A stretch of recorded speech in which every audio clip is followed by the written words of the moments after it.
প্রশংসা মাত্র আল্লাহ সুবহানাহু ওয়া তাআলার, যিনি বিশ্ব জগতের একমাত্র মালিক।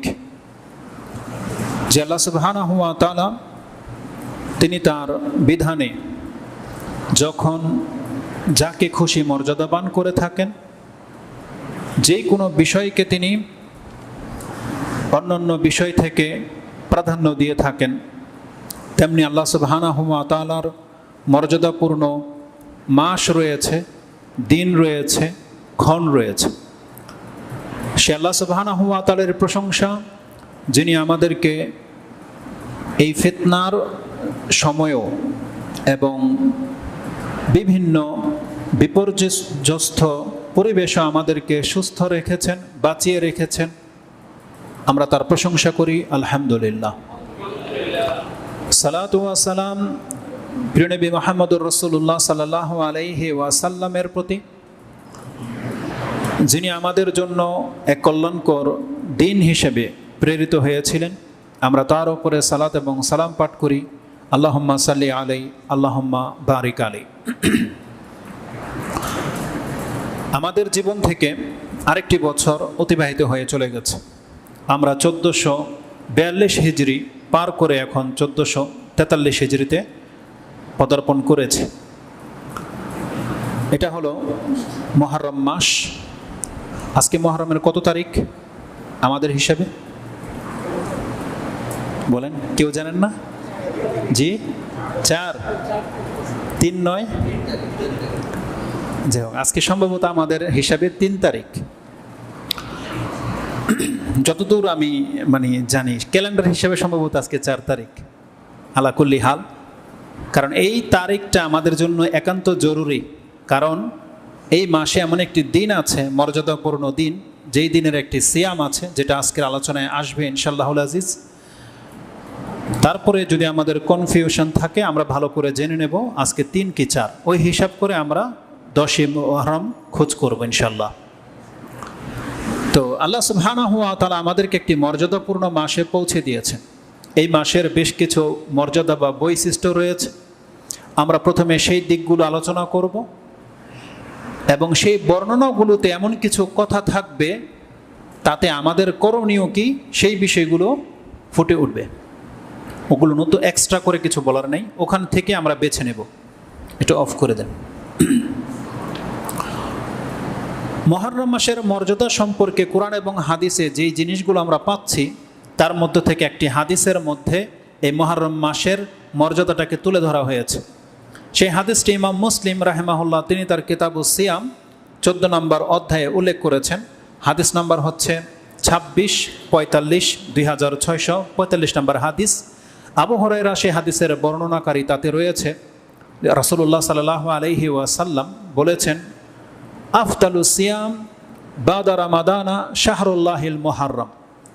রমজান মাসের পর সব থেকে মর্যাদাপূর্ণ দিনের সিয়াম হলো মুহররমের সিয়াম।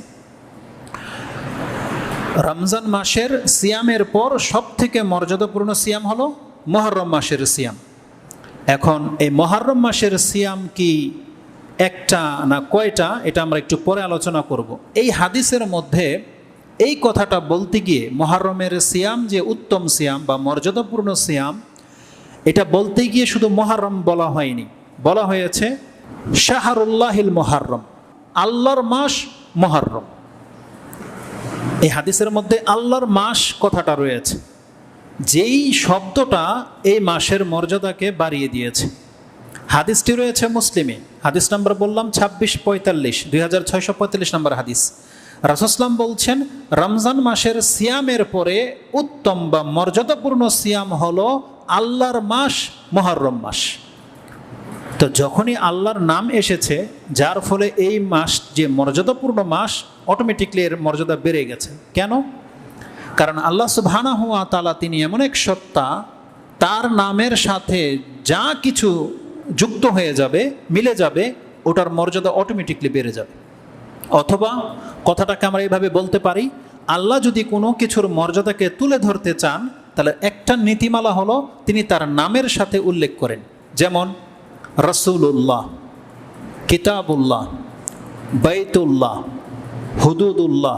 তার মানে পৃথিবীর মাঝে সব থেকে শ্রেষ্ঠ মানুষ তারা যাদেরকে আল্লাহর রাসূল বানানো হয়েছে। মানে পরিচয়টা কি? ইনি হলেন আল্লাহর রাসূল। এর চেয়ে বড় গ্রেট, এর চেয়ে বড় মর্যাদা কোনো মানুষের আর হতে পারে না। ফেরেশতাদের মধ্য থেকেও সব থেকে শ্রেষ্ঠ ফেরেশতা ওই ফেরেশতা যাকে আল্লাহর রাসূল বলা হয়েছে। আর মানুষের মধ্য থেকেও সবচেয়ে শ্রেষ্ঠ মানুষ তারা যাদেরকে আল্লাহর রাসূল করা হয়েছে। এই জন্য রাসূলুল্লাহ শব্দটাই হলো সব থেকে মর্যাদাপূর্ণ শব্দ, যেই শব্দ দিয়ে আমাদের নবী মুহাম্মদুর রাসূলুল্লাহ সাল্লাল্লাহু আলাইহি সাল্লামকে সম্বোধন করা হয়। তার একটাই উপাধি সব থেকে বেশি বলা হয়েছে কোরআনে, রাসূলুল্লাহ, নবী আল্লাহ, আল্লাহর নবী, আল্লাহর রাসূল। এর চেয়ে বড় গ্রেট মুহাম্মদ সাল্লাল্লাহু আলাইহি ওয়াসাল্লামের আর নাই, বরং পৃথিবীর কোনো মানুষেরই হতে পারে না। তেমনি কিতাবুল্লাহ, এর চেয়ে বড় মর্যাদাকর কিতাব পৃথিবীতে আর একটাও নাই, সেটা হচ্ছে কোরআন। কালামুল্লাহ, যেমনি আল্লাহর নামের সাথে লেগে যাবে তার মর্যাদা আপনাকে দিতেই হবে, কারণ এটার উপরে আর কোনো মর্যাদাবান কিছু নাই। বাইতুল্লাহ, আল্লাহর ঘর, তার মানে মসজিদ। মসজিদের জায়গায় যেখানে মসজিদ হয়েছে আল্লাহর ঘর বলে সম্বোধন করা হয়েছে, তার মানে যেই জায়গাগুলোতে মসজিদ আছে পৃথিবীর অন্য কোনো জায়গা এর ধারো কাছে আসতে পারবে না মর্যাদায়। তো ঠিক তেমনি এই হাদিসের মধ্যে মুহররম মাসকে বলা হয়েছে শাহরুল্লাহ, আল্লাহর শাহর মানে আল্লাহর মাস। আর এই মাসের একটা দিন আছে ইয়মে আশুরা, যেটাকে বলা হয় আশুরা, আশরা থেকে মানে 10 মুহররম, ওই দিনটাকে বলা হয়েছে আইয়ামিল্লাহ, আল্লাহর দিন। তার মানে এই শব্দগুলো এই মুহররম মাস এবং ওই আশুরার দিনের সাথে খাস। অন্য কোনো মাসে, আপনি রমজান মাসেও এটাকে আল্লাহর মাস বলা হয়নি। রমজান মাসের অন্যান্য মর্যাদা আছে, জিলহজ মাসের আরও বেশ কিছু মর্যাদা আছে, কিন্তু মুহররমের মতো এই রকমের শব্দ কোনো হাদিসে ব্যবহার করা হয়নি। এটা হচ্ছে যা মুহররম মাসকে অনেক উপরে তুলে এনেছে। তো এই হাদিসটি দ্বারা প্রমাণ হয় যে মুহররম মাস হচ্ছে আল্লাহর মাস। এটা এক্সট্রা একটা মর্যাদা পেয়ে গেছে, যেই মর্যাদা আপনাকে আমাকে রক্ষা করতেই হবে। এই মুহররম মাসের আরেকটি বড় বৈশিষ্ট্য হচ্ছে আল্লাহ সুবহানাহু ওয়া তাআলার গণনাতে 4টি মাসকে আল্লাহ সমস্ত মাস থেকে এক্সট্রা একটা মর্যাদা দিয়েছেন। 4টি মাস আছে, সেই 4টি মাসের একটি মাস হলো মুহররম মাস। এই সম্পর্কে কোরআনের একটি আয়াত আছে, সূরা তাওবার 36 নম্বর আয়াত, যে আয়াতটি ইতিপূর্বে কয়েকবার আলোচনায় এসেছে। জিলকাদ মাসের যে কোনো বক্তব্যে হয়তো সেই আয়াতটা এসেছে। হজের মাসের 2-3টি বক্তব্যের মধ্যে এই আয়াতটি ব্যবহার করা হয়। কুরবানিতেও এই আয়াতটির প্রয়োগ হয়ে থাকে। রজব মাসেও ব্যবহার হয়, আর এই মুহররম মাসেও সেই আয়াতটির ব্যবহার রয়েছে। সেটা হচ্ছে সূরা তাওবা 9 নম্বর সূরার 36 নম্বর আয়াত। তাতে আল্লাহ সুবহানাহু ওয়া তাআলা বলেছেন, ইন্না ইদ্দাতাশ শুহুরি ইনদাল্লাহি 12 শাহরান ফি কিতাবিল্লাহি ইয়াওমা খালাকাস সামাওয়াতি ওয়াল আরদ। আল্লাহ সুবহানাহু ওয়া তাআলা বলছেন, নিশ্চয়ই আল্লাহর নিকট গণনাতে 12টি মাস রয়েছে, তার মধ্য থেকে 4টি মাস হচ্ছে মর্যাদাপূর্ণ মাস। আর এই নিয়মটি আল্লাহ সুবহানাহু ওয়া তাআলা তখন করেছেন যখন মানুষকে সৃষ্টি করা হয়নি, বরং যখন পৃথিবীকে সৃষ্টি করা হয়েছে। শুধু মানুষ নয়, জিন ইনসান কোনো কিছুকে সৃষ্টি করা হয়নি, কোনো সৃষ্টিকে আল্লাহ সৃষ্টি করেনি। তখন থেকে এই বিধান ইয়াউমা খালাকাস সামাওয়াতি ওয়াল আরদ বলা হয়েছে, মানুষকে বলেনি। মানে আকাশ এবং জমিন যখন সৃষ্টি হয়েছে তখন থেকে এই বিধান আল্লাহ কায়েম করেছে যে পৃথিবীতে বছর গণনা করা হবে, 12 মাসে বছর হবে, তার মধ্য থেকে 4টি মাসকে আমি সম্মানিত করে দিলাম। এই 4টি মাস হচ্ছে আমার কাছে মর্যাদাপূর্ণ। সেই 4টি মাসের নাম এই আয়াতে তো আসেনি। আল্লাহ বলছেন মিনহা আরবাআতুন হুরুম, তার মধ্য থেকে 4টি মাস হচ্ছে মর্যাদাপূর্ণ মাস। এতটাই আল্লাহ বলেছে। সেই আয়াতের তাফসিরে গেলে আপনি সেই 4টি মাসের নাম পেয়ে যাবেন। আর আলহামদুলিল্লাহ আমরা যারা মুসলিমরা কিছুটা পড়ালেখা করি বা বক্তব্যগুলো মনোযোগ সহকারে শুনি, তারা জানি সেই মাসগুলো কি। তারপর বলে দিই, এই মাসগুলো হচ্ছে জিলকাদা, জিলহিজ্জা, মুহররম। এই 3টি মাস এক সিরিয়ালভাবে রয়েছে। আরেকটি হলো রজব মাস। এই 4টি মাস হচ্ছে আল্লাহর কাছে মর্যাদাপূর্ণ মাস। হাদিসের ভাষাটা এমন, এই হাদিসটিকে ইমাম বুখারী 4টি অধ্যায় এনেছেন। আপনি পাবেন সূরা তাওবার 36 নম্বর আয়াতের তাফসিরে, হাদিস নাম্বার হচ্ছে 4662, 4662। এবং এই হাদিসটি আরও 3টি অধ্যায়ে পাবেন। বাদিল খালক, সৃষ্টির সূচনা, ওই অধ্যায়ও পাবেন। তাতে তিনি হাদিসটাকে এনেছেন আকাশ যেমন 7টি, জমিনও তেমন 7টি। এটা প্রমাণ করার জন্য এই হাদিসটি ইমাম বুখারী কোট করেছেন এবং তিনি এটা কিতাবুত তাওহীদে উল্লেখ করেছেন এবং এই হাদিসটাকে তিনি আপনার বিচারের অধ্যায়ে এনেছেন, মানে 4টা পর্বে। আর ইমাম মুসলিম হাদিসটাকে এনেছেন কাসাসের অধ্যায়ে, হত্যার বদলে হত্যা যে অধ্যায় আছে 29 নম্বর অধ্যায়, সেখানে মুসলিমে পেয়ে যাবেন। আবু বকরা একজন সাহাবী, তার বর্ণনাকারী, মানে বিদায় হজের পুরো খুতবাটা তিনি এই হাদিসের মধ্যে তুলে ধরেছেন। তাতে রাসূলুল্লাহ সাল্লাল্লাহু আলাইহি ওয়াসাল্লাম বলেছিলেন, ইন্না জামানা কাদ ইস্তাদারাকা হাইআতি ইয়াউমা খালাকাস সামাওয়াতি ওয়াল আরদা as-sanatu 12 শাহরান মিনহা আরবাআতুন হুরুম সালাসাতুন মুতাওয়ালিয়াতুন জিলকাদা জিলহিজ্জা ওয়াল মুহাররম। এটা ছিল হাদিসের প্রথম টুকরা। রাসূলুল্লাহ সাল্লাল্লাহু আলাইহি ওয়াসাল্লাম বলছেন বিদায় হজের ভাষণে, যেটা সর্বশেষ খুতবা রাসূল সাল্লামের ছিল সমগ্র সাহাবীদের মাঝে, যে আজকের যুগটা ওই অবস্থায় ফিরে এসেছে যেমনটা পৃথিবীর প্রথম দিনে ছিল। তার মানে মুহররম, সফর বা রবিউল আউয়াল, রবিউল সানি, জুমাদা আওয়া, জুমাদা সানি, এই যে গণনাতে আমরা 12 মাস গণি, এই নিয়মটা প্রথম দিন ছিল, পৃথিবীর প্রথম দিনে, আদম আলাইহিস সালামের প্রথম দিনে এই নিয়মটা ছিল। পরবর্তীতে মানুষ তার স্বার্থে মাসগুলোকে এলোমেলো করে দিয়েছিল। এই মুহররম মাসটা যেহেতু হারাম মাস, এই মাসে কারো সম্পত্তি লুটতারাজ করা যেত না, অস্ত্র ধরা যেত না, রক্ত ঝরানো যেত না। মক্কার মুশরিকরা কি করত? অন্যের সম্পত্তি লুটে নিত। হজে যারা আসতো, এখন তারা তো ধন সম্পত্তি নিয়ে আসতো, যাওয়ার সময় তাদের কাছ থেকে সব কিছু ছিনিয়ে রেখে দিত মক্কার লুটেরারা, ডাকাতরা। তারা দেখলো যে এটা তো হারাম মাস, তখন মুহররম মাসটাকে তারা কি করত? সফর বানিয়ে দিত, আর মুহররম মাসটাকে সফর মাসে গিয়ে পালন করত। তার মানে ব্যাপারটা হচ্ছে এমন, এখন অনেক গরম আর রমজান মাস চলে আসছে। আমরা যদি এখন সবাই মিলে, বাংলাদেশের সরকার, ইসলামিক ফাউন্ডেশন যদি বলে অনেক গরম, এই গরমে তো সিয়াম রাখাটা কঠিন, তাহলে এই সিয়ামটা আমরা আগামী 2 মাস পরে গিয়ে রাখবো, এই মাসটাকে সিয়াম ছেড়ে দিই, গরমটা যাক, ঠান্ডার সময় আসলে আমরা রমজান পালন করে নেব। মক্কার মুশরিকরা এই কাজটা করেছিল, হিল্লা যেটাকে বলে, হিল্লা। তারা আল্লাহকে এতটা ভয় পাইতো, তারা 4টা হারাম মাসকে পুরা করতো ঠিকই, ঘাটতি করতো না। জিলকদ মাসকেও হারাম মনে করত, হজের মাসটাকেও হারাম মনে করত, রজব মাসকেও হারাম মনে করত। এই মুহররমও যে হারাম এটা ওরা জানতো, গণনাতে 4টাই পুরো করতে হবে, কিন্তু ওরা এটাকে হারাম না মনে করে এটাকে হারাম মনে করত। তো গণনায় 4টা হারাম হইল, মাঝখানে ওদের স্বার্থটা হাসিল হয়ে যেত। এই চরিত্রটা ইহুদিদের চরিত্র। ইহুদিরা শনিবার দিন মাছ ধরা থেকে নিষেধ, বাধাপ্রাপ্ত হয়েছিল, ধরতে পারেনি শনিবার দিন, কিন্তু শনিবার দিন ওরা মাছকে আটকাতো, রবিবার দিন গিয়ে ধরতো। তার মানে ওরা বোঝাতে চাচ্ছে আমরা আল্লাহর বিধানকেও মানলাম, আমাদের সাধ্য আমরা হাসিল করে নিলাম। মুসলিমদের মধ্যেও এই চরিত্র আছে। আমাদের সমাজের বেশ কিছু দল আছে, আমরা সেই মাযহাবের নাম নাই বা নিলাম, তাদের আলেমদের কাছে এই হিল্লা বাহানা আছে। যেই চরিত্রটা ছিল ইহুদিদের চরিত্র, তারা এই হিল্লা বাহানাটা কখন করে জানেন? একের স্পষ্ট জ্বলন্ত প্রমাণ হচ্ছে বিয়ে শাদীর তালাকের ক্ষেত্রে। তালাকের ক্ষেত্রে হিল্লা করে জানেন? আল্লাহ বলেছে কোনো মহিলার যদি তালাক হয়ে যায়, ধরেন 3 তালাক হয়ে গেল, তার যদি আরেক জায়গায় বিয়ে হয়, সেখান থেকেও যদি আবার তালাক হয়ে যায় বা স্বামী যদি মারা যায়, তাহলে সে এই স্বামীর কাছে চাইলে ফেরত আসতে পারে, মানে আরেক জায়গায় বিয়ে হওয়ার পর। আর আমাদের সমাজের কিছু হুজুররা সেটাকে কি করেছে, আল্লাহ বলেছেন বাই চান্স যদি হয়, এরা বলতেছে হবে না, মানে আমরা করাবো। তারা কন্টাক্টের সাথে 1 রাতের 3 রাতের জন্য বিয়ে দেয়, দিয়ে আবার তালাক নিয়ে এসে স্বামীর কাছে ফেরত দেয়। এটা হচ্ছে ইহুদিদের চরিত্র। আল্লাহ বলেছেন যদি ইনকেস এটা হয়, 3 তালাক হয়ে যাওয়ার পরে যদি আবার তার আরেক জায়গায় বিয়ে হয়, সেখান থেকেও যদি কোনো দিন তালাক হয়ে যায় বা স্বামী মরে যায়, তাহলে সে চাইলে আগের স্বামীর কাছে ফিরে আসতে পারে।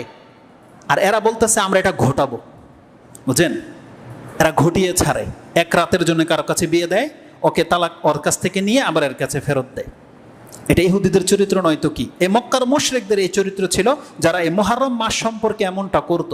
আল্লাহ সুবহানাহু ওয়া তাআলা 36 নম্বর আয়াতের পরের আয়াতে বলেছে এটা তাদের কুফরিকেই বৃদ্ধি করেছে, তাদের তাকওয়ার দাবি নয়। এটা ওদের দাবি যে আমরা 4টাকে হারাম মাস করলাম, কিন্তু আল্লাহ বলছেন এটা ওদের কুফুরির আরো একটা চরম পর্যায়। একটা আল্লাহর বিধানকে লঙ্ঘন করেছে, আবার আল্লাহর বিধানের সাথে খেলতামশা করা, নিজেদের বিধানটাকে বাস্তবায়ন করা। তাহলে এটা ইহুদি চরিত্র এবং মক্কার মুশরিকদের চরিত্র। মুসলিমদের এই চরিত্র হতে পারে না। আজকে আমাদের সমাজের অনেক ভাইয়েরা আছে যারা ব্যাংকের লাভ খাওয়ার জন্য এই হিল্লা বাহানা করে। কিভাবে সে ব্যাংকের সুদটাকে বা ব্যাংকের লভ্যাংশটাকে খেতে পারবে, এই জন্য কত বাহানা যে তারা করতেছে। এমনকি ব্যাংকাররাও এত নিচে নেমে গেছে, এই টাকাটাকে হালাল করার উপায় হিসাবে কত সিস্টেম তারা আবিষ্কার করতেছে, আপনি তাদের থিওরি পড়লে বুঝতে পারবেন। তো আলাকুল্লি হাল, কোনো না কোনোভাবে মানুষ শুধু এইসব হারামগুলোকে কিভাবে হালাল করবে এই পায়তারায় লেগে আছে। আর এটাই ইহুদিদের চরিত্র। একটা হাদিস, সুবহানাল্লাহ, আমি যদি জানতাম যে আজকে কথাগুলো এখানে বলবো, তাহলে হাদিসটা আমি কোট করেই দিতাম। গত বছরে বলেছিলাম, রাসূলুল্লাহ বলছে তোমরা ইহুদিদের এই চরিত্রে হয়েও না। ওরা কিন্তু আল্লাহর মাহারামাতগুলোকে তারা বাহানা করে হালাল করে নেয়, তোমরা কিন্তু এই কাজ করো না। রাসূলুল্লাহ বলছেন, ইন্না জামানা কাদ ইস্তাদারাকা হায়াতি ইয়াউমা খালাকাস সামাওয়াতি ওয়াল আরদ। মক্কার মুশরিকদের এই রদবদলটা রাসূলুল্লাহ বলতেছেন যে আজকে আমার মাধ্যমে আল্লাহ সোজা করে দিয়েছে। এখন মুহররমের জায়গায় থাকবে, সফরের জায়গায় আর যাবে না। তারা এটা কেন করতে বললাম? হজ করে হাজিরা যাতে ফেরত যাওয়ার সময় কিছু নিয়ে যেতে না পারে, সব কিছু যে লুটতারাজ করে রাখতে পারে, এই জন্য তারা এই বাহানাটা করেছিল। কিন্তু মুহররম মাসটাকে যদি হারাম ভাবা হতো, তাহলে তো হাজিরা হজ করে চলে যেত, এক মাসের মধ্যে তারা আর অস্ত্র ধরতে পারতো না। মক্কার মুশরিকরা ইসলামের এই বিধানগুলো মানত, কিন্তু একটু ব্যতিক্রমভাবে মানত। কিন্তু রাসূলুল্লাহ বলছেন, মক্কা বিজয়ের পরে আল্লাহ আমার মাধ্যমে সেই বিধানটাকেও রহিত করে দিয়েছেন। মানে ওদের এই সিস্টেম আর চলবে না, সিস্টেম যেটা আল্লাহ করেছিল সেই সিস্টেমে চলে এসেছে। এখন জিলহজের পরেই হচ্ছে মুহররম মাস, এটাও হারাম মাস, কিয়ামত পর্যন্ত এটা এইভাবে বহাল থাকবে। তারপরে বলেছেন রাসূল সাল্লাল্লাহু আলাইহি ওয়াসাল্লাম যে 12 মাস হচ্ছে আল্লাহর গণনাতে, তার মধ্যে 4টা হারাম, তার একটা হচ্ছে জিলকাদা, জিলহজ, আল মুহররম। এই 3টা হচ্ছে মুতাওয়ালিয়াতুন, পরপরে রয়েছে। তো এই হাদিসের মধ্যে আমরা জানতে পারলাম 4টা মাস হচ্ছে হারাম মাস, তার একটি হচ্ছে মুহররম মাস, আর আমরা সেই মুহররম মাসে রয়েছি। এটা হচ্ছে এই মুহররম মাসের দ্বিতীয় বৈশিষ্ট্য। কেন আমাদেরকে জানতে হবে এই মুহররম মাস হারাম মাস, মর্যাদাপূর্ণ মাস? এটা আমাদেরকে কেন জানতে হবে? এই সম্পর্কে আমাদের কেন জ্ঞান হাসিল করতে হবে? এটা আল্লাহ সুবহানাহু ওয়া তাআলা আমাদেরকে এই জন্য জানিয়েছেন, যাতে করে আমরা আল্লাহ সুবহানাহু ওয়া তাআলার এই বিধানগুলোকে মানতে পারি, রক্ষা করে চলতে পারি। কারণ আল্লাহ যখন কোনো কিছুকে মূল্যায়ন করে, মর্যাদা দেয়, তাহলে আপনার আমার দায়িত্ব হচ্ছে সেই মর্যাদাবান ব্যক্তির মর্যাদাকে রক্ষা করে চলা, সেই মূল্যবান সময়কে মূল্যায়ন করা, সেই মূল্যবান বিধানকে বাস্তবায়ন করা। এটা হচ্ছে আমাদের কাজ। তাই আল্লাহ সুবহানাহু ওয়া তাআলা আমাদের উপরে এই 4টা মাসকে হারাম করেছেন, এবং কিভাবে এর হুরমতকে রক্ষা করতে হবে আল্লাহ সুবহানাহু ওয়া তাআলা তার পরের অংশে বলেছেন, ফালা তাজলিমু ফীহিন্না আনফুসাকুম। তোমরা এই মাসগুলোতে নিজেদের নফসের উপরে জুলুম করো না। তার মানে আল্লাহ বলতে চাচ্ছেন এগুলো এমনিতেই মর্যাদাবান করা হয়নি, হারাম করা হয়নি, বরং তোমার উপরে এক্সট্রা হারাম করা হয়েছে। বান্দা, তুমি অন্তত এই 4 মাসে বড় কোনো জুলুমে লিপ্ত হয়েও না। এই আয়াতের ব্যাখ্যা যে এটাই, এই মর্মে ইবনে কাসির খোলেন, তাতে কাতাদা রাহিমাহুল্লাহ থেকে একটা তাফসির কোট করেছেন ইবনে কাসির, যে কাতাদা রাহিমাহুল্লাহ তিনি বলতেন, ফালা তাজলিমু ফীহিন্না আনফুসাকুম, এর ব্যাখ্যা হলো ইন্না যুলমা ফি আশহুরিল হুরুমি, ইন্না যুলমা ফি আশহুরিল হুরুম আযামু খাতিআতান ওয়া উযরান। নিঃসন্দেহে হারাম মাসের পাপ অন্য সমস্ত মাসের পাপ থেকে অনেক বেশি গুরুতর। ওয়া ইন্না যুলম আলা কুল্লি হালিন আযীমুন, যদিও প্রত্যেক মাসের জুলুমই হচ্ছে বড় পাপ। আপনি যেই কোনো মাসে জুলুম করেন এটা বড় পাপ, কিন্তু ওই জুলুমটা যদি হারাম মাসের কোনো এক মাসে করেন, তাহলে এই পাপের মাত্রা আরো বেড়ে যাবে। কেন? ওয়া ইন্নাল্লাহা ইউআযযিমু মিন আমরিহি মা ইয়াশা, কারণ আল্লাহ সুবহানাহু ওয়া তাআলা তার বিধানে যেটাকে চায় বাড়িয়ে দিয়ে থাকেন। যেমন মক্কা মদিনার মর্যাদা পুরো পৃথিবীর চেয়ে বেশি। মক্কা মদিনায় সালাত পড়লে যেমন বেশি নাকি, মক্কা মদিনায় পাপ করলেও শাস্তিও বেশি।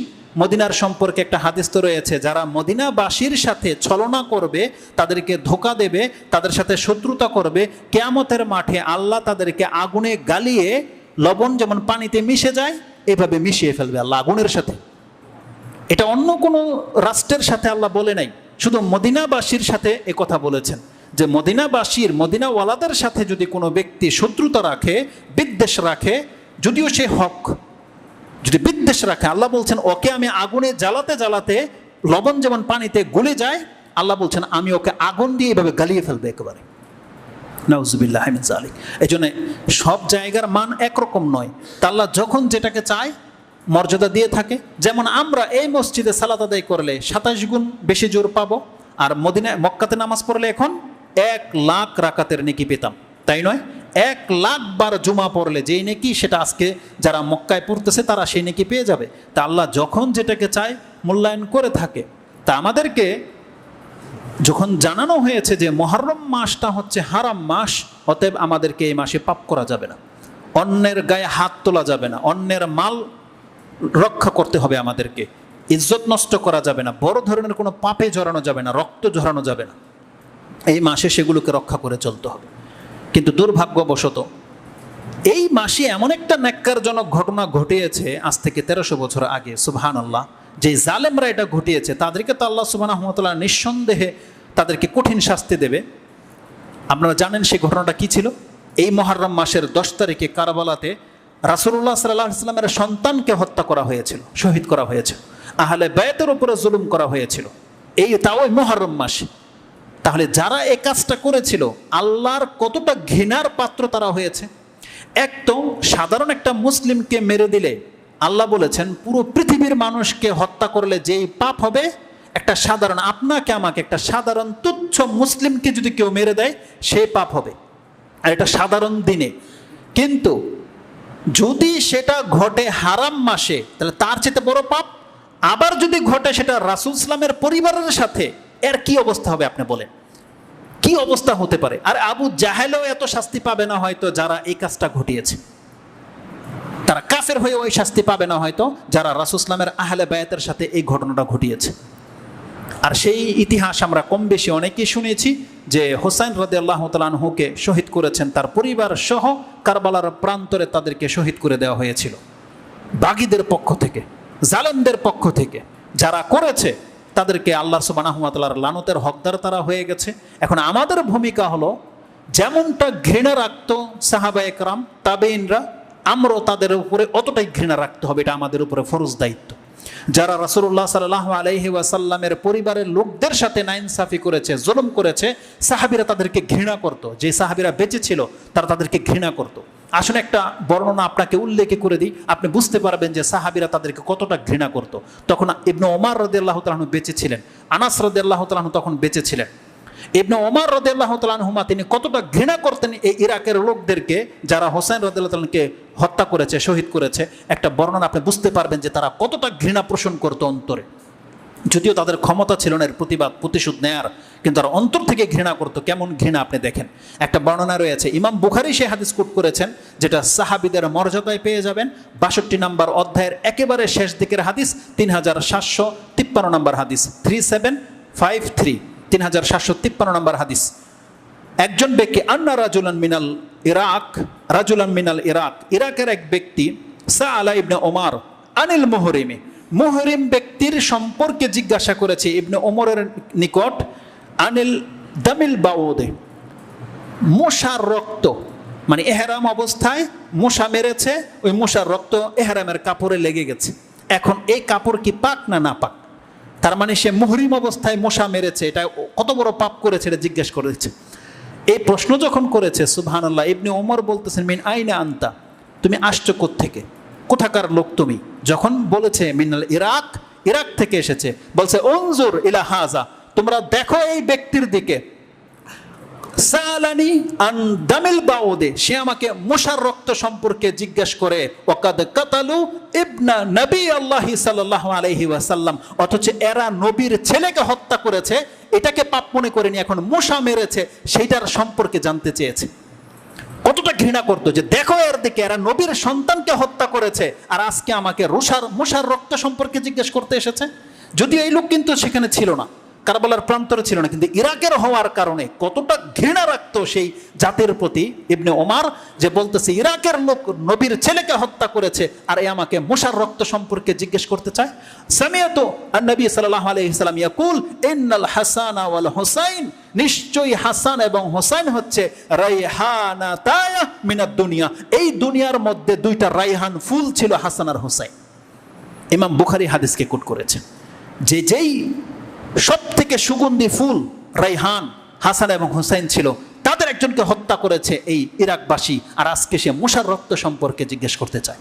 তাহলে যতটা ঘৃণা রাখতো সাহাবা একরাম, আমাদেরকে অতটাই ঘৃণা রাখতে হবে। কিছু বদ আছে, যখন আমরা হকটাকে তুলে ধরতে চাই আমাদেরকে বলে আমরা নাকি ইয়াজিদের বংশধর, আমরা নাকি তাকে রহেমাহুল্লাহ বলি, আমরা নাকি তার সাপোর্টে কথা বলি, অথচ আমাদের দাবি হলো যারাই হত্যার সাথে জড়িত তাদের কারো সাথে কোনো মুসলমানের সম্পর্ক থাকতে পারে না। এটা ইমানি দাবি আমাদের সাথে কোনোদিন শিয়াদের সম্পর্ক থাকতে পারে না।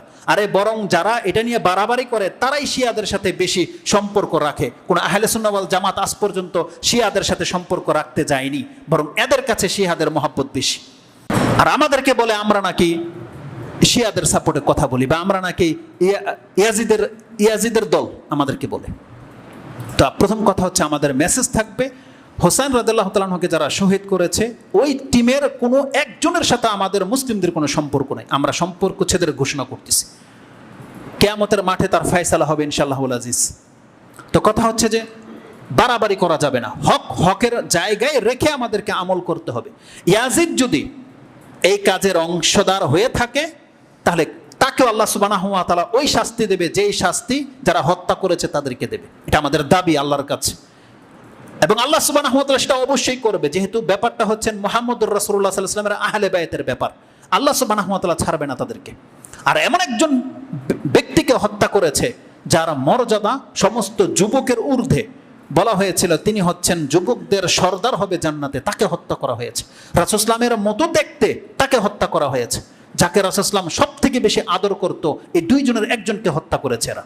এদেরকে কি করে আল্লাহ সুবহানাহু ওয়া তাআলা ছাড়তে পারে? কোনোদিন অবস্থায় তাদেরকে ছাড়বে না, তারা লাঞ্ছিত হবে। ইবনু জিয়াদ যেমন দুনিয়াতে ধ্বংস হয়েছে, ইবনু জিয়াদের ঘটনা হাদিসে এসেছে, ইমাম তিরমিজি কোট করেছে যে ইবনু জিয়াদ যেমন হোসেন রাদিয়াল্লাহু তাআলার মাথাকে নিয়ে যেভাবে লাঠি দিয়ে কুচিয়েছিল, আল্লাহ সুবহানাহু ওয়া তাআলা বিষাক্ত সাপ এই ইবনু জিয়াদের নাকের ভিতর দিয়ে মস্তক পর্যন্ত কামড়িয়েছে। দুনিয়ার ঘটনা। আর পরকালে কি হবে এটা আল্লাহ সুবহানাহু ওয়া তাআলা এটা আমাদেরকে দেখিয়ে দিবে কিয়ামতের মাঠে। ছাড়বেন আল্লাহ সুবহানাহু ওয়া তাআলা কাউকে। তো পৃথিবীর কোনো জালেমকে আল্লাহ সুবহানাহু ওয়া তাআলা ছাড়েনি। যার জুলুম যত বড় তার পাকড়াওটা ওইভাবে কঠিনভাবে হয়েছে। এই ইবনু জিয়াদের কোনো ব্যক্তিকে ছাড়া হয়নি, পরবর্তীতে তাদেরও কল্লা কাটা হয়েছিল, যেমনটা তারা হোসেন রাদিয়াল্লাহু তাআলার কল্লা কেটেছিল। কাউকে ছাড়বেন আল্লাহ সুবহানাহু ওয়া তাআলা। তো কথা হচ্ছে যে এই হারাম মাসে এমন একটা জঘন্য ঘটনা তারা ঘটিয়েছিল, আর নিঃসন্দেহে এটা তাদেরকে দিয়ে ঘটিয়েছে যারা সব থেকে বেশি ঘৃণার পাত্র। আল্লাহ সুবহানাহু ওয়া তাআলা কিছু পাপীকে ছেড়ে দেয়, জুলুম করতেই থাকে তারা, কেন? যাতে করে সে আল্লাহ সুবহানাহু ওয়া তাআলার আরো শাস্তির মুখাপেক্ষী হতে থাকে। না হলে এই মাসে এমন পরিবারের সাথে এমন ঘটনা কেউ ঘটাতে পারে না। এটা একান্ত আল্লাহ সুবহানাহু ওয়া তাআলার ঘৃণার কারণেই হয়েছে, যে ওদের দ্বারা এই কাজটা ঘটেছে। আমাদেরকে আল্লাহর কাছে আশ্রয় চাইতে হবে। আল্লাহ তুমি যেই কাজে নারাজ হও, রাগান্বিত হও, আল্লাহ এই ধরনের কাজ থেকে তুমি আমাদেরকে মুক্ত রাখো, আমাদেরকে তুমি বাঁচিয়ে রাখো। তো কথা হচ্ছে যে ইনসাফের সাথে কাজ করতে হবে। তো এই মাস হচ্ছে হারাম মাস, এই মাসে কোনো ব্যক্তি রক্ত ঝরাতে পারে না। আল্লাহ সুবহানাহু ওয়া তাআলার এই বিধানকে মূল্যায়ন তারাই করবে। কোরআনের আরেকটি আয়াতে আল্লাহ সুবহানাহু ওয়া তাআলা বলছেন এই বিধানগুলোকে কারা মূল্যায়ন করবে? যাদের অন্তরে তাকওয়া আছে তারাই কেবল আল্লাহ সুবহানাহু ওয়া তাআলার এই বিধানটাকে রক্ষা করে চলে। যালিকা ওয়া মান ইউআযযিমু শাইরাল্লাহ ফাইন্নাহা মিন তাকওয়াল কুলুব। যে আয়াতটি আপনি সূরা হজ 22 নম্বর সূরার 32 নম্বর আয়াতে পেয়ে যাবেন। আল্লাহ বলছেন নিশ্চয়ই যারা আল্লাহর বিধানকে মূল্যায়ন করে চলে এরা তো তারা যাদের অন্তরের মধ্যে তাকওয়া আছে। তার মানে যারা আল্লাহকে ভয় করে তারাই আল্লাহর বিধানকে সঠিকভাবে বাস্তবায়ন করবে। এই আয়াতের তাফসীর ইবনে আব্বাস এটাও বলেছেন ফালা তাজলিমু ফিহিন্না আনফুসাকুম, এর মানে শুধু 4 মাস নয়, এর মানে হলো ফি আশহুরি কুল্লি, বরং 12 মাসে আল্লাহ বলেছে 4টা মাস মর্যাদাবান, সেটা ভিন্ন কথা, কিন্তু বান্দা তুমি 12 মাসই জুলুম করা থেকে বেঁচে থাকো। ফিহিন্নার তাফসীরে ইবনে আব্বাস কি বলেছেন যে 12 মাসে জুলুম করা হারাম, শুধু 4 মাসে বেঁচে থাকবেন তা নয়, বরং 12 মাসে আমাদেরকে জুলুম থেকে বেঁচে থাকতে হবে। আল্লাহ যেন আমাদেরকে অন্যায় থেকে বেঁচে থাকার তৌফিক দান করে। আল্লাহ সুবহানাহু ওয়া তাআলা এই মুহররম মাসের যে মর্যাদা রেখেছে, এই মুহররম মাস একটি বড় বৈশিষ্ট্য হলো, মুহররম মাসটি হচ্ছে অনেক বড় একটা বৈশিষ্ট্য যেটা মুহররমের সাথে রিলেটেড, সেটা হচ্ছে এটা মুসলিমদের বিজয়ের মাস। মুহররম মাসটা হচ্ছে মুসলিমদের বিজয়ের মাস। এই মাসে আল্লাহ সুবহানাহু ওয়া তাআলা মূসা আলাইহিস সালাম এবং তার দলকে বিজয়ী করার মাধ্যমে ইসলামের বিজয় দান করেছিলেন, এবং ফেরাউন এবং তার দলকে ধ্বংস করার মাধ্যমে আল্লাহ কাফেরদেরকে ধ্বংস করেছিলেন, ইসলামের শত্রুদেরকে ধ্বংস করেছিলেন। এটা হচ্ছে সেই মাস। কারবালার ঘটনার কারণে এই বিজয় নষ্ট হয়ে যায়নি। কারবালার ঘটনার কারণে এই বিজয়ের মাস সুখের মাস হয়ে যায়নি। যারা মুহররম মাসটাকে সুখের মাস মনে করে, এমন জঘন্য আকীদা তারা মনে করে যে মুহররম মাসে নাকি বিয়ে শাদী হারাম। এটা শিয়াদের আকীদা। শিয়ারা মনে করে যে এই মুহররম মাসে বিয়ে শাদী করা যাবে না। অনেক মুসলিম আছে যারা শিয়াদের কাছ থেকে এই আকীদা গ্রহণ করেছে। না, আপনি জেনে নেন, এটা হচ্ছে সম্মানিত মাস, এটা হচ্ছে আমাদের বিজয়ের মাস। এই মাস সুখের মাস নয়, বরং আমরা যারা সিয়াম রাখবো এটা সুখের কারণে নয়, বরং সন্তুষ্টির কারণে। আমাদের এই সিয়ামের সাথে সম্পর্ক কারবালার নয়, বরং আমাদের সাথে এর সম্পর্ক হচ্ছে মূসা আলাইহিস সালামের বিজয়ের সাথে সম্পর্ক। এটা হচ্ছে ইসলামের সূচনা থেকে এসেছে। আর ওই ঘটনাকে কেন্দ্র করে এই মুহররমের 10 তারিখে আশুরা বলা হয়, কারবালার ঘটনাকে কেন্দ্র করে নয়, যেটা অনেকেই হয়তো জানে না। কারণ অধিকাংশ মসজিদে আজকে যেই বিষয় নিয়ে আলোচনা হবে, দেখবেন আপনি নেট খুলে যে প্রায় বক্তব্যে শুধু কারবালার ঘটনাই, প্রায় হুজুররাই শুধু কারবালার ঘটনা আজকে উল্লেখ করবে। আর তাতে যে কত বাড়াবাড়ি করা হয়, ইয়াজিদকে তো কাফের বানিয়ে ছাড়বে আজকে, আর যে হত্যা করেছে ওর নামও জানে না অনেকে। আর এর সাথে আহলে সুন্নাহ ওয়াল জামাত, আহলে হাদিসদেরকেও গালাগালি করবে। আল্লাহ সুবহানাহু ওয়া তাআলা ইনসাফ করে আমাদেরকে বেঁচে থাকতে বলেছেন, ইনসাফ আমাদেরকে করতে হবে। তো এই মাসটি হচ্ছে মূসা আলাইহিস সালামের ঘটনার সাথে সম্পর্ক রাখে, কারবালার সাথে নয়। যদিও কারবালাতে একটা ঘটনা এক্সট্রা ঘটে গেছে, যেই সম্পর্কে মুসলিমদের কোনো হাত ছিল না, আর মুসলিমদের কিছু করারও ছিল না। এখন তাই বলে যে আমাদেরকে শোক পালন করতে হবে, বিষয়টা এমন নয়, বরং আমাদের জন্য সুন্নাহ হচ্ছে যেটা মুহাম্মদুর রাসূলুল্লাহ সাল্লাল্লাহু আলাইহি ওয়াসাল্লাম করেছিলেন। তো এই মাসটা ছিল মূসা আলাইহিস সালামের বিজয়ের মাস, যেটা আল্লাহ সুবহানাহু ওয়া তাআলা কোরআনের একাধিক আয়াতে বলেছেন যে মুহররম মাসে আল্লাহ সুবহানাহু ওয়া তাআলা ফেরাউনকে ধ্বংস করেছিলেন এবং মূসা আলাইহিস সালামকে বিজয় দান করেছিলেন। কোরআনের প্রায় সূরাতে এই ঘটনা আপনি পেয়ে যাবেন। যখনই আল্লাহ সুবহানাহু ওয়া তাআলা কোরআনে কোনো ঘটনা আমাদের কাছে উল্লেখ করেছেন, জেনে নেন প্রত্যেকটা ঘটনাতে বেশ কিছু শিক্ষণীয় দিক থাকে। এই মূসা আলাইহিস সালাম এবং ফেরাউনের ধ্বংস হওয়ার ঘটনাতেও আমাদের জন্য বহু দিক নির্দেশনা রয়েছে, যার ফলে আল্লাহ সুবহানাহু ওয়া তাআলা বেশ কিছু দিক আমাদের কাছে তুলে ধরেছেন। যেমন একটা দিক, আজকে যে মেসেজটা আমি দেব, সব দিক তো সম্ভব নয় তুলে ধরার, সময় খুব দ্রুত চলে যাচ্ছে। একটা দিক যেটা আজকের আমার নজরে এসেছে, সেটা হলো, দেখেন, মুসলিমদের জীবনে বিপদ আপদ আসবেই।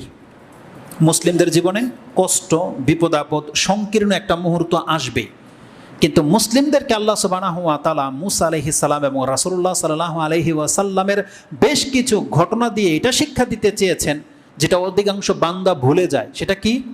মানুষ ভুলে যায় যে বিপদ আপদ তো আসবে, এটা যেমন চূড়ান্ত, কিন্তু আল্লাহ সুবহানাহু ওয়া তাআলার দয়া, তার বরত্ব এমন, আল্লাহ যখন কোনো মুসলিমকে বিপদে ফেলতে চায় বা বিপদ দিয়ে রাখে, তার আগে এই বিপদ থেকে তাকে কিভাবে উদ্ধার করা হবে, আর অথবা এই বিপদ থেকে সেই মুসলিমের কি কল্যাণ হবে, এটা আল্লাহ আগে ফয়সালা করে রাখে। তার মানে বিপদ তো আল্লাহ দেবে, কিন্তু এই বিপদ থেকে তাকে কিভাবে উদ্ধার করবে এই ফয়সালাটা আল্লাহ আগে করে রাখে। এবং বিপদের পরে আপনি যেই কল্যাণটা প্রাপ্ত হবেন, এটাও আল্লাহ আগে নির্ধারণ করে থাকে। তা আল্লাহ বলছেন, ইন্নামা আল উসরি ইউসরা, নিশ্চয়ই কঠিনের পরে সহজতা আছে। এটা আল্লাহর একটা মূলনীতি। এই জন্য আল্লাহর প্রতি আপনি আস্থা হারিয়ে নিয়েন না। যারা বিপদে আছেন, কঠিন মুহূর্তে আছেন, আপনি জেনে নেন আল্লাহর ফয়সালাটা আগে হয়ে আছে যে কিভাবে আল্লাহ আপনাকে উদ্ধার করবে, এবং আল্লাহ যে কল্যাণ আপনাকে দিতে চেয়েছে সেটা আল্লাহর পক্ষ থেকে আগেই ফয়সালা করা হয়েছিল। যেমন দেখেন, মূসা আলাইহিস সালামের ঘটনাতে মূসা আলাইহিস সালাম জানতো না যে আল্লাহ তাকে এই বিপদ থেকে কিভাবে উদ্ধার করবে, কিন্তু আল্লাহর প্রতি তার ঈমান থাকার কারণে তিনি বিশ্বাস রাখতেন যে আল্লাহ আমাকে উদ্ধার করবেই, কিন্তু কিভাবে উদ্ধার করবে এটা মূসা আলাইহিস সালাম কোনোদিন কল্পনাও করেনি। মূসা আলাইহিস সালাম কোনোদিন ভাবতেও পারেনি যে ফেরাউন আর ফেরাউনের পুরো জাতিটাকে আল্লাহ সুবহানাহু ওয়া তাআলা হালাক করে দেবে, এটা মুসা আলাইহিস সালাম কোনদিন ভাবতে পারেনি। কিন্তু মুসা আলাইহিস সালামের এতটা ইয়াকিন ছিল যে আল্লাহ আমাকে উদ্ধার করবে। কিভাবে উদ্ধার করবে এটা মুসা আলাইহিস সালামও জানতো না। সুবহানাল্লাহ। আল্লাহ সেই ঘটনাটা কোরআনের মধ্যে উল্লেখ করে দিয়েছেন। বেশ কিছু সূরাতে তো পাবেন, তবে সূরা শুআরা 26 নম্বর সূরার 61 থেকে নিয়ে পড়েন, আপনি চমৎকারভাবে আল্লাহ সুবহানাহু ওয়া তাআলা সেই জায়গায় সেই আয়াতগুলো উল্লেখ করে দিয়েছে। আল্লাহ সুবহানাহু ওয়া তাআলা বলছেন, ফালাম্মা তারা আল জামআনি ক্বালা আসহাবু মূসা। আল্লাহ সুবহানাহু ওয়া তাআলা বলছেন, যখন দুই দল একে অপরকে দেখে ফেললো, মানে জমা হয়ে গেল, মূসা আলাইহিস সালামের দল আগে থেকে সমুদ্রের কিনারায় উপস্থিত, সামনে সমুদ্র যাওয়ার জায়গা নাই, পেছন দিক থেকে ফেরাউনের দলকে দেখতে পেয়ে গেছে। যখন দেখতেছে ফেরাউন তার সৈন্য সামগ্রী নিয়ে চলে আসছে, তখন মূসা আলাইহিস সালামের সঙ্গীরা দেখে বলল, জামাআনে, দুই দল যখন জমা হয়ে গেছে একসাথে, তখন মূসা আলাইহিস সালামকে বলছে, কালা আসহাবু মূসা ইন্না লামুদরাকুন, মূসা এখন কি হবে, আমরা তো এখন মারা পড়ে গেলাম, আমরা এখন শেষ, এটাই চূড়ান্ত। কারণ সামনে সমুদ্র, পালাবার জায়গা নাই, আর পেছনে ফেরাউন তার অস্ত্র শস্ত্র নিয়ে উপস্থিত হয়ে গেছে। ইন্না লামুদরাকুন, মানে এখন আমরা হালাক হয়ে যাচ্ছি। কিন্তু ঈমানওয়ালাদের ঈমান কেমন, মূসা আলাইহিস সালামের এই বাক্য থেকে আপনি শিক্ষা নেন। মূসা আলাইহিস সালাম বলছেন, কালা কাল্লা, কোশ্চিন কালো এটা হতে পারে না, ইন্না মায়া রাব্বি সায়াহাদিন, আমার প্রতিপালক আমার সাথে আছে, তিনি আমাকে রাস্তা দেখাবে। তার মানে মূসা আলাইহিস সালামের ঈমান, কিন্তু সে জানে না যে রাস্তা কি, তাকে আগে জানানো হয়নি। আল্লাহ বলেছেন তুমি যাও, বাকিটা আমি দেখছি। মূসা আলাইহিস সালাম তাই করেছে, তাই তিনি বলছেন, ইন্না মায়া রাব্বি, আমার রব আমার সাথে আছে, সায়াহাদিন, এখন তিনি আমাকে রাস্তা দেখাবে, এখন দেখাবে। তার মানে তিনি জানতেন আল্লাহ তাকে কি রাস্তা দেখাতে যাচ্ছে। সুবহানাল্লাহ। যেমনি মূসা আলাইহিস সালাম এটা বলেছেন, আল্লাহর পক্ষ থেকে ওহী নাজিল হয়ে গেছে। আল্লাহ সুবহানাহু ওয়া তাআলা তাকে বলছেন, ফাআউহাইনা ইলা মূসা, আমি তৎক্ষণাৎ মূসার কাছে ওহী নাজিল করলাম, আনিদ্রিব বিআসাকাল বাহর, মূসা তুমি তোমার লাঠি দিয়ে সমুদ্রে আঘাত করো। মূসা আলাইহিস সালাম কোনদিন ভাবতে পারেনি যে আল্লাহ এইভাবে তাকে উদ্ধার করবে। সুবহানাল্লাহ। যখনই তিনি এই সমুদ্রের মধ্যে আঘাত করেছে, ফানফালাকা ফাকানা কুল্লু ফিরকিন কাতাউদিল আযীম, আল্লাহ বলছেন একটা বাড়িতে আর সাথে সাথে পানিগুলো বিভিন্ন ভাগে ভাগ হয়ে গেল, প্রত্যেকটা ভাগ পাহাড় সমান উঁচু হয়ে পানি দাঁড়িয়ে গেল, রাস্তা বেরিয়ে গেছে। সুবহানাল্লাহ। আল্লাহ সুবহানাহু ওয়া তাআলার কৌশল, আসলে আল্লাহর ক্ষমতা আমাদের বোঝারই ক্ষমতা নাই। এটা এই জন্য বলতেছি যে আমাদেরও বিপদ আসে, কিন্তু আল্লাহ দেখতে পান যে আপনার রাত গেলেই বিপদ আবার দূর হয়ে যায়, কিন্তু আপনি তখন আল্লাহকে ভুলে যান। আজকে করোনার মধ্যে আমরা বিপদে আছি, এটা ঠিক, কিন্তু জেনে নেন আল্লাহ সুবহানাহু ওয়া তাআলা নিশ্চয়ই মুসলিমদের জন্য এমন একটা সুফল রেখেছে যেটা আসবে আপনি ভাবতে পারবেন না, যেটা মুসলিমদের জন্য কতটা কল্যাণ বয়ে আনতে পারে। আমাদেরকে আল্লাহ সুবহানাহু ওয়া তাআলার প্রতি ভরসা করা উচিত। এজন্য আমাদেরকে দুঃখিত হওয়া, নিরাশ হওয়ার কিছু নাই। যেই কোনো বিপদ যদি আমাদের আসে, আমাদের রব আমাদের জন্য যদি বিপদ দিয়ে থাকে, তাতে আল্লাহ সুবহানাহু ওয়া তাআলা দুইটি কল্যাণের ইচ্ছা করে থাকেন। এক, আমাদের মর্যাদা বৃদ্ধি হয়, দুই, আমাদের পাপ মিটে যায়। যে আল্লাহ আমাদের উপর এত বড় ইহসান করেছেন, তার প্রতি কিভাবে আমরা আস্থা হারাই বলেন? এজন্য আল্লাহ সুবহানাহু ওয়া তাআলা বলছেন, যদি তোমরা মুসলিম হও তাহলে প্রত্যেকটা বিপদ তোমাদের দুইটা সুফল নিয়ে আসবে। এক, তোমার মর্যাদা বেড়ে যাচ্ছে আল্লাহর কাছে, এবং তোমার পাপ যেগুলো ছিল এই বিপদের মাধ্যমে আল্লাহ সুবহানাহু ওয়া তাআলা সে পাপ ঝরিয়ে দিচ্ছে। আর 3 নম্বর ফায়দা হচ্ছে, এই বিপদের মাধ্যমে মুসলিমরা এখন আল্লাহর কাছে ফিরে আসতে শুরু করেছে। মুসলিমরা এখন আল্লাহকে ডাকে, মুসলিমরা এখন আল্লাহর কাছে দোয়া করে, মুসলিমরা এখন ইবাদতে ঝুঁকতেছে। আর যারা ঝুঁকবে না তারা আসলে হতভাগা। এত বড় বিপদ দেখার পরেও যদি কোনো ব্যক্তি আল্লাহর দিকে না ফিরে, আমরা বলবো সে হতভাগা। তবে আল্লাহ সুবহানাহু ওয়া তাআলা যেই উদ্দেশ্যে আমাদের জন্য কঠিন বিপদ দিয়ে থাকে, আল্লাহ সেই উদ্দেশ্যের জন্য আমরা হাসিল করতে পারি। আল্লাহ তুমি আমাদেরকে তৌফিক দান করো।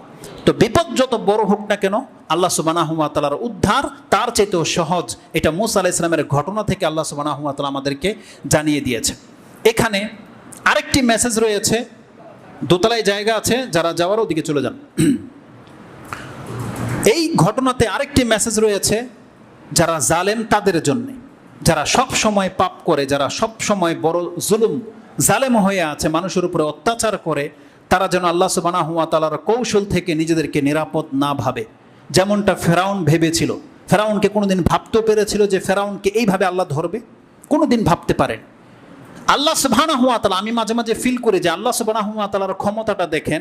আল্লাহ চাইলে একটা প্রাণকে ছিনিয়ে নিতে পারে ওই সময়, আর আল্লাহ চাইলে সবগুলো প্রাণ একসাথে নিতে পারে। আল্লাহ সুবহানাহু ওয়া তাআলা দুই রকমে ঘটিয়ে থাকেন। এই এই যতগুলো মানুষ আছে আমাদের মধ্যে যে কোনো একটা প্রাণ আল্লাহ এখন তুলে নিতে পারে। এটা যেমন আল্লাহ সক্ষম, আর আমাদের সবাইকে আল্লাহ এক মেরে দিতে পারে, আল্লাহ তাতেও সক্ষম। যেমন ফেরাউনের ক্ষেত্রে আল্লাহ সুবহানাহু ওয়া তাআলা করেছে। আল্লাহর নীতিটা কি দেখেন, মূসা আলাইহিস সালামের দলের একজনকেও আল্লাহ শাস্তি দেয়নি, ফেরাউনের দলের একজনকেও আল্লাহ ছাড়েনি। চিন্তা করা যায়, মাঝখানে একটা শুধু আল্লাহর রহমতের দেয়াল, এটা ক্রস করতে পারেনি জালেমরা, আর মূসা আলাইহিস সালামের কোনো ব্যক্তি ওই জুলুমের অন্তর্ভুক্ত হয়নি। আল্লাহ দুইটা দলকে আলাদা করে দিয়েছে। এই জন্য যারা জালেম তারা যেন এটা কোনোদিন না ভাবে, আল্লাহ কিন্তু প্রত্যেকটা জালেমকে একসাথে ধরতে সক্ষম, সেটা যত বড় রাষ্ট্রের নায়ক সে হোক না কেন। এই জন্য জুলুম করা থেকে আমাদেরকে বেঁচে থাকতে হবে। আল্লাহ সুবহানাহু ওয়া তাআলা ঘটনাটাগুলো বিভিন্ন যে ভাষায় এনেছে, দুই একটা শব্দ দেখেন কত চমৎকার। আল্লাহ বলছেন, ফেরাউন চেয়েছিল মূসাকে এবং বনি ইসরাইলকে জমিন থেকে উৎখাত করে দিতে, আমি আল্লাহ ফেরাউনকে উৎখাত করে দিলাম। আল্লাহ এই ভাষাটা ব্যবহার করেছে, যেটা আপনি সূরা বনি ইসরাইল 17 নম্বর সূরার 103 নম্বর আয়াতে পেয়ে যাবেন। ও আরাদা আইয়াস্তাফিজ্জাহুম মিনাল আরদ ফাআগরাকনাহু ওয়া মান মাআহু জামিয়া। আল্লাহ বলেছেন ফেরাউন চেয়েছিল মূসা এবং তার দলকে জমিন থেকে উৎখাত করে দিবে। আল্লাহ বলছেন আমি আল্লাহ ফেরাউন আর সঙ্গীকে সব ডুবিয়ে দিলাম। আল্লাহ সুবহানাহু ওয়া তাআলার কাছে সব সম্ভব। অতএব জুলুম করে কেউ টিকবেও না। আল্লাহ যেন আমাদেরকে জুলুম করা থেকে হেফাজতে রাখেন এবং আমাদেরকে আল্লাহ সুবহানাহু ওয়া তাআলার বান্দা হয়ে পৃথিবীতে বেঁচে থাকার তৌফিক দান করেন। আমিন ইয়া রাব্বিল আলামিন। এই ঘটনাতে আল্লাহ সুবহানাহু ওয়া তাআলা যে কথাটা বলেছেন, যেটা সূরা শুআরা 26 নম্বর সূরার 61 থেকে নিয়ে 67 পর্যন্ত এই আয়াতগুলো রয়েছে, তাতে আল্লাহ সুবহানাহু ওয়া তাআলা বলেছেন, সুম্মা আগরাকনাল আখারিন, আমি অপর দলটাকে ডুবিয়ে দিলাম। ইন্না ফি যালিকা লা আয়াহ, নিশ্চয়ই এই ঘটনার মধ্যে একটা নিদর্শন পুরো পৃথিবীবাসীর জন্য আমি রেখে দিলাম। ইন্না ফি যালিকা লা আয়া ওয়া মা কানা আকসারুহুম মুমিনিন, কিন্তু রেজাল্ট কি, অধিকাংশ মানুষ আল্লাহর এই আয়াতের প্রতি ঈমানই রাখে না। তার মানে এই ঘটনা যে মুমিন হলে যে আল্লাহ উদ্ধার করবে আর জালেম হলে যে আল্লাহ ধ্বংস করবে, এই ঘটনা যে আল্লাহ বর্ণনা করেছে, কিন্তু আল্লাহ বলছেন অধিকাংশ মানুষ এখান থেকে শিক্ষাই নেবে না। আল্লাহ সুবহানাহু ওয়া তাআলা বলছেন ওমা কানা আকসারুহুম মুমিনিন, কিন্তু অধিকাংশ মানুষ আল্লাহর প্রতি ঈমান আনবে না বা আল্লাহর এই দাবির প্রতি বিশ্বাস রাখে না। আমরা যেমন এমনটা না হই, নিঃসন্দেহে আমাদের ঈমান বাড়াতে হবে। যেহেতু আমরা ঈমান এনেছি, আল্লাহ আমাদেরকে দুনিয়াতেও মর্যাদাবান করবে, ইনশাআল্লাহুল আজিজ পরকাল আল্লাহ আমাদেরকে ক্ষমা করবে, এই বিশ্বাস আমরা রাখি। এবং যারা অন্যায় করছে তাদেরকে বিশ্বাস রাখতে হবে যে দুনিয়াতেও সে শাস্তির মুখাপেক্ষী হতে পারে, আর পরকালে আল্লাহ সুবহানাহু ওয়া তাআলা কঠিন শাস্তি তাকে আল্লাহ পাকড়াও করবে। এই বিশ্বাস তাকে রাখতে হবে। এই মেসেজগুলো আমাদেরকে এই আয়াত দ্বারা দেওয়া হয়েছে। তো কথা এটা ছিল এই মুহররম মাস সম্পর্কে কিছু বৈশিষ্ট্যের কথা, যেটা আমি আপনার কাছে তুলে ধরেছি। এই মাসের একটা বৈশিষ্ট্য হলো, এই মাসের একটা দিন 10ই মুহররম। এই 10ই মুহররমকে হাদিসের ভাষায় ইয়ৌমে আশুরা বলা হয়েছে। আশরা থেকে মানে 10ম দিন। কেবলমাত্র এই মুহররমের 10 তারিখের দিনটাকেই ইয়ৌমে আশুরা বলা হয়ে থাকে। আর এই দিনের বিশেষ একটা মর্যাদা রয়েছে। একটা মর্যাদা হলো এই দিনটাকে আইয়ামিল্লাহ বলেছেন আল্লাহ সুবহানাহু ওয়া তাআলা, ইয়াউমান মিন আইয়ামিল্লাহ। দেখে আমি হাদিসটাকে নোট করেছি কিনা। ইমাম মুসলিম তার কিতাবুস সিয়াম 14 নম্বর অধ্যায়ে তিনি এটা করেছেন। ইবনে ওমর রাদিয়াল্লাহু তাআলা আনহু তার বর্ণনাকারী তিনি বলছেন, ক্বালা রাসূলুল্লাহ সাল্লাল্লাহু আলাইহি ওয়াসাল্লাম ইন্না আশুরা ইয়াউমুন মিন আইয়ামিল্লাহ, নিশ্চয়ই আশুরা মুহররমের 10 তারিখ হচ্ছে আল্লাহর দিনগুলোর একটি দিন। তার মানে যেই দিনগুলো আল্লাহর কাছে সব থেকে মর্যাদাকর, তার মধ্য থেকে একটি দিন হচ্ছে আশুরার দিন। এটা ইমাম মুসলিম কোট করেছেন। হাদিস হচ্ছে 2532 নম্বর হাদিস। আবু দাউদে আছে 2087-তে রয়েছে। অপর একটি হাদিসে রয়েছে এই দিনটাকে ইয়ৌমুন আজিম বলা হয়েছে। যদিও শব্দটা বলেছিল ইহুদিরা রাসূলুল্লাহকে, কিন্তু ওই শব্দটা ইসলামে বহাল রাখা হয়েছে। ইবনে ওমর রাদিয়াল্লাহু তাআলা আনহু তার বর্ণনাকারী ইবনে আব্বাস রাদিয়াল্লাহু তাআলা আনহুমা তিনি বলেন, আন্না রাসূলুল্লাহ সাল্লাল্লাহু আলাইহি ওয়াসাল্লাম কাদিমাল মদিনা ওয়াজাদাল ইয়াহুদ সিয়ামান ইয়াউমে আশুরা। রাসূলুল্লাহ যখন মদিনাতে আসলেন, ইহুদিদেরকে 10 তারিখে 10ই মুহররমের দিন সিয়াম অবস্থায় পেলেন। তখন তাদেরকে জিজ্ঞাসা করেছেন, ফাকালা লাহুম মা হাযাল ইয়াউমুল্লাযী তাসুমুনাহু, এটা কোন দিন আজকে তোমরা সিয়াম রেখেছো, কিসের কারণে? তখন ইহুদিরা বলেছিল, ফাকালু হাযা ইয়াউমুন আযীম, আজকের দিনটা একটা মহান দিন। ওটা ছিল মুহররমের 10 তারিখ। ইহুদিরা বলেছিল আজকের দিনটা হচ্ছে মহান দিন। আপনি বলবেন তো এটা ইহুদিদের কাছে, কিন্তু এটা ইসলামেও যে বহাল রাখা হয়েছে তার পরের শব্দে রাসূল সাল্লাল্লাহু আলাইহি ওয়াসাল্লাম কি বলছেন দেখেন, কেন এটা মহান দিন? আনজাল্লাহু ফিহি মূসা ওয়া কওমা ওয়া আগরাকা ফিরআউনা ওয়া কওমা। ইহুদিরা বলেছিল এটা এই জন্য মহান দিন, আজকে মূসা আলাইহিস সালামকে এবং তার জাতিকে আল্লাহ উদ্ধার করেছিল, বিজয়ী করেছিল, এবং ফেরাউন এবং তার কওম তার জাতিকে আল্লাহ ধ্বংস করেছিল। এই জন্য এটা আজকে আমাদের জন্য মহান দিন। এটা বলার পরে রাসূল সাল্লাল্লাহু আলাইহি ওয়াসাল্লাম বলছেন হাযা ইয়াউমুন সালিহুন। আরেকটা বর্ণনায় আসছে এই দিনটা হচ্ছে সব থেকে পবিত্র দিন, ইয়াউমুস সালেহ, সৎ দিন। নাজ্জাল্লাহু ফিহি বনি ইসরাইল মিন আদুইহিম, তার শত্রুদের কাছ থেকে বনি ইসরাইলদেরকে আল্লাহ উদ্ধার করেছিল, এই জন্য এই দিনটা হচ্ছে সৎকর্মের দিন। এটা ইহুদিরা বলেছিল। ইমাম বুখারী রাহিমাহুল্লাহ এই হাদিসটাকে কিতাবুস সিয়ামের মধ্যে 1865-তে উল্লেখ করেছেন, এবং ইমাম মুসলিম কিতাবুস সিয়ামের মধ্যে 2548-এ এই কথাটা উল্লেখ করেছিলেন। এই কথা শুনে রাসূলুল্লাহ সাল্লাল্লাহু আলাইহি ওয়াসাল্লাম যে জবাব দিয়েছিলেন, তিনি বলেছিলেন ফাকালা রাসূলুল্লাহ সাল্লাল্লাহু আলাইহি ওয়াসাল্লাম নাহানু আহাক্কু ওয়া আউলা বিমূসা মিনকুম। তখন রাসূলুল্লাহ সাল্লাল্লাহু আলাইহি ওয়াসাল্লাম এই ইহুদিদেরকে বলেছিল, আমরা মূসার ক্ষেত্রে তোমাদের চেয়ে বেশি নিকটে এবং বেশি হক রাখি, যে মূসার খুশিতে আমি মুহাম্মদ বেশি খুশি হব। তিনি বলছেন মূসা আলাইহিস সালামের বিজয়ে তোমাদের খুশির চেয়ে বেশি হক রাখি আমরা, কেননা আমরা মূসা আলাইহিস সালামের বেশি নিকটে। কেন? মূসা হচ্ছে, রাসূল সাল্লাল্লাহু বলছেন মূসা হচ্ছে আমার ভাই, তার মানে প্রত্যেক নবীরা কি ভাই, একের আপন ভাইয়ের মতো। এই ভাষায় রাসূল সাল্লাল্লাহু আলাইহি ওয়াসাল্লাম বলেছেন যে মূসা হচ্ছে আমার ভাই, অতএব তোমাদের চেয়ে আমি মুহাম্মদ মূসার বেশি নিকটে, এজন্য আমার হক বেশি, আমি বেশি খুশি হব। তাই রাসূল সাল্লাল্লাহু আলাইহি ওয়াসাল্লাম বলছেন নাহানু আহাক্কু ওয়া আউলা বিমূসা মিনকুম ফাসামাহু ওয়া আমারা বিসিয়ামিহি ফাসাওমাহু আনতুম। রাসূল সাল্লাল্লাহু আলাইহি ওয়াসাল্লাম দুইটা বাক্য বলেছে। এক, ফাসামাহু, রাসূল সাল্লাল্লাহু আলাইহি ওয়াসাল্লাম সিয়াম রেখেছেন, ও আমারা বিসিয়ামিহি, এবং এই দিন আমাদেরকে আদেশ করেছে যেন আমরা সিয়াম রাখি। আরেকটা বর্ণনায় রাসূল সাল্লাল্লাহু আলাইহি ওয়াসাল্লাম আমাদেরকে উদ্দেশ্য করে বলেছে ফাসুমুহু আনতুম, তোমরা সেই দিন সিয়াম রাখো। এই ভাষাগুলো বুখারী এবং মুসলিমের কিতাবে রয়েছে। বুখারীতে যেমনটা বললাম 1865 এবং মুসলিমে হাদিসটি 2548-এ রয়েছে, 2548 নম্বর হাদিস, যে রাসূল সাল্লাল্লাহু আলাইহি ওয়াসাল্লাম বলেছেন যে তোমরা সিয়াম পালন করো। তাহলে আমাদের জন্য এই 10 মুহররমের দিন সিয়াম পালন করার ক্ষেত্রে আমাদেরকে আদেশ করা হয়েছে। অপর বর্ণনায় রয়েছে ফাকাল নবী সাল্লাল্লাহু আলাইহি ওয়াসাল্লাম লি আসহাবিহি, তিনি তার সঙ্গীদেরকে বলেছিলেন আনতুম আহাক্কু বিমূসা মিনহুম ফাসুমু, তোমরা বেশি আপন মূসার ইহুদিদের চেয়ে। কেন আমরা বেশি আপন মূসা আলাইহিস সালামের? কারণ আমাদের ধর্ম আর মূসা আলাইহিস সালামের ধর্ম হচ্ছে এক।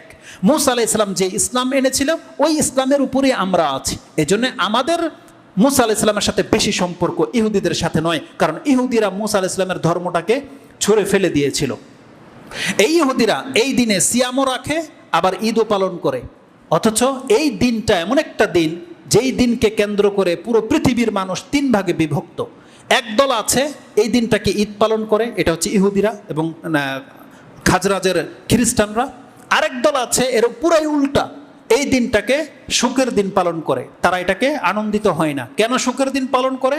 ওই কারবালার ঘটনাকে কেন্দ্র করে। একদল এই দিনটাকে ঈদের দিন করে দিয়েছে, আরেক দল এই দিন এটাকে শোকের দিন করে দিয়েছে। ওদের কাছে এই দিন আমোদ প্রমোদ করা হালাল বা উত্তম, এদের কাছে এই দিন বিয়ে শাদী নাকি হারাম। বুঝেন কত জঘন্য আকীদায় লিপ্ত হয়েছে। কিন্তু এর দুইয়ের মাঝে আছে আহলে সুন্নাহ ওয়াল জামাত, আহলে হাদিস এবং কোরআন সুন্নাহর অনুসারী সালাফ যারা, তারা এর দুইয়ের মাঝে আছে। তারা এই দিনটিকে আনন্দের দিন মনে করে কিন্তু ঈদ হিসাবে পালন করে না। কিন্তু এই দিনটি আমাদের একটা ঘটনা ঘটে গেছে কিন্তু আমরা এটাকে শোকের দিন মনে করি না, বরং এটা হচ্ছে আমাদের বিজয়ের দিন। আর এই দিনের আমল আমরা হাদিস থেকে কি পেলাম? রাসূল সাল্লাল্লাহু আলাইহি ওয়াসাল্লাম বলছেন ফাসুমুহু, তোমরা সিয়াম রাখো। এজন্য 10 মুহররমে আমাদের কাজ হচ্ছে সিয়াম রাখার মাধ্যমে আল্লাহর শুকরগুজার হওয়া, আল্লাহর শুকরিয়া আদায় করা। কিসের শুকরিয়া? যে এই দিন আল্লাহ ইসলামের বিজয় দান করেছিল। এই দিনে আল্লাহ সুবহানাহু ওয়া তাআলা মূসা আলাইহিস সালামের বিজয়ের মাধ্যমে ইসলামকে জয়ী করেছিল। এর জন্য মূসা আলাইহিস সালাম যেমন সিয়াম রেখেছে, মুহাম্মদ সাল্লাল্লাহু আলাইহি ওয়াসাল্লাম সিয়াম রেখেছে, আমাদেরকেও বলেছেন আমরা যেন সিয়াম রাখি। এখন এই সিয়াম কয়টা? এটা হচ্ছে একটা বিষয়। একটা বর্ণনা থেকে জানা যায় যখন রাসূল সাল্লাল্লাহু আলাইহি ওয়াসাল্লাম সাহাবীদেরকে বলেছে যে তোমরা সিয়াম রাখো, ইবনে আব্বাস রাদিয়াল্লাহু তাআলা তিনি বলছেন, তখন সাহাবীরা প্রশ্ন করেছেন ইয়া রাসূলুল্লাহ, ইয়া রাসূলুল্লাহ ইন্নাহু ইয়াউমুন তুআযজিমুহু আল ইয়াহুদ, এই দিনটা তো ইহুদিদের কাছে মর্যাদার দিন, ইহুদিরা এই দিন সিয়াম রাখে, তাহলে আমরাও এই দিন সিয়াম রাখবো, তাহলে তো ইহুদিদের মতো হয়ে গেলাম, সমান সমান হয়ে গেলাম। তখন রাসূল সাল্লাল্লাহু আলাইহি ওয়াসাল্লাম তার জবাবে বলেছিলেন, ফাকালা রাসূল সাল্লাল্লাহু আলাইহি ওয়াসাল্লাম ফাইজা কানা আল আমুল মুকবিল ইনশাআল্লাহ সুমনা ইয়াউমাত তাসে। ব্যাপারটা যখন এমন, ইনশাআল্লাহুল আজিজ, আমি যদি আগামী বছর বেঁচে থাকি তাহলে আমি আগামী বছর 9 মুহররমও সিয়াম রাখবো। আরেকটা বর্ণনা আসছে, লাইন বাকিতু ইলা কাবিলিন, আগামী বছর যদি আমি বাকি থাকি, কাবিলিন লা আসুমান্না তাসে, তাহলে অবশ্যই আমি 9 মুহররমের দিন সিয়াম রাখবো।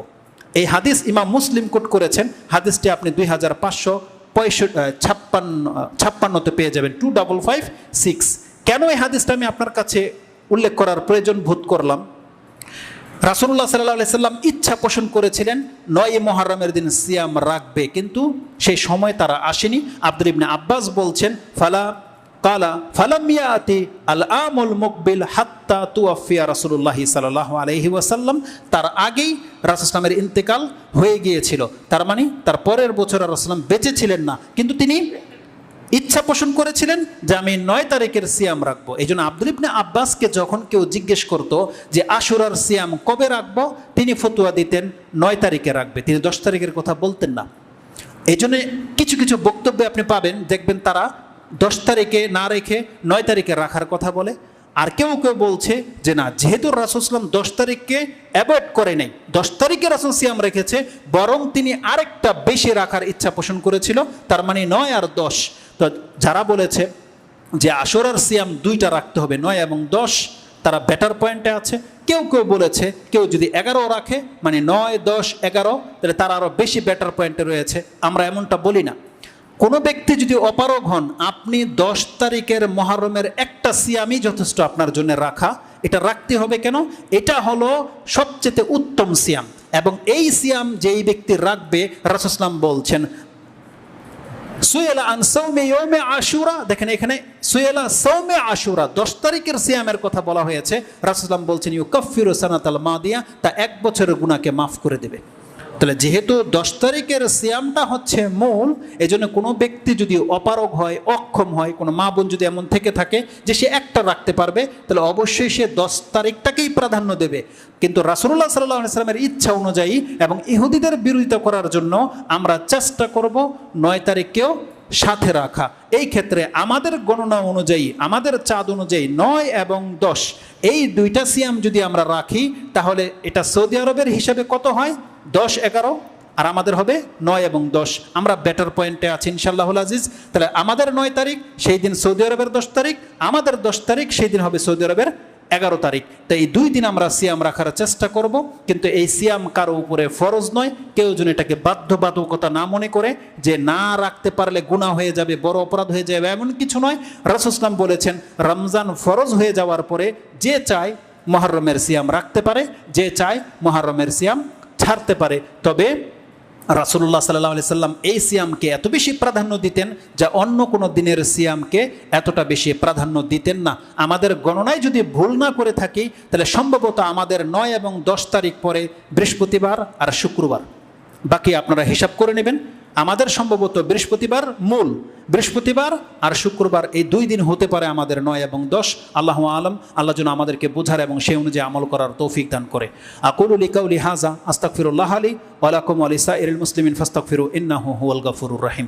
আলহামদুলিল্লাহি রাব্বিল আলামিন ওয়াসসালাতু ওয়াসসালামু আলা আশরাফিল আম্বিয়া ওয়াল মুরসালিন নবিয়ানা মুহাম্মাদিন ওয়া আলা আলিহি ওয়া সাহবিহি আজমাইন ওয়া বাদ।